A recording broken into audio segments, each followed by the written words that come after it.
This is Matt at Engadget. Today we're taking a look at the HTC One X. This is HTC's new beautiful flagship phone. This is a polycarbonate unibody frame, and yeah, it feels really quite brilliantly light.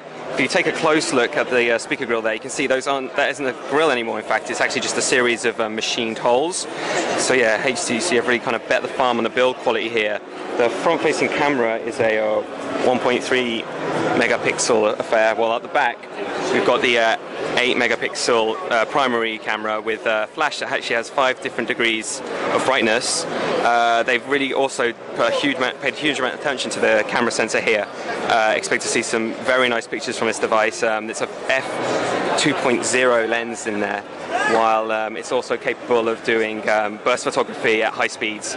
In fact, from the camera app, it expects to take photos in just under a second, 0.7 I think we heard on stage. Taking a tour of the rest of the hardware, it's just unbelievable once you get in the hand how light it is, even though we're kind of hamstrung by this security device. And at the top here we have the headphone socket, the power button, and on the back here this is where the micro SIM goes. Yes, this phone and also the One S will both take, the One S as well, will both take micro SIMs. Obviously it has a little pin thing that we've seen before on other phones, if you know what I mean.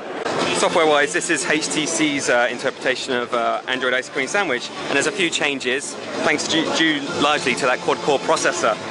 Multitasking is still done by this bottom right capacitive button. As you can see, HTC, like LG, have decided to keep these buttons. Multitasking has also been given a little graphical refresh thanks to all that power. By and large, though, it's quite an interesting mix of both Sense and ice cream sandwich. Anyone familiar with Sense will find it's just a little bit clearer and a little bit more lightweight compared to what we've seen before. And it shares a lot in common with the One S.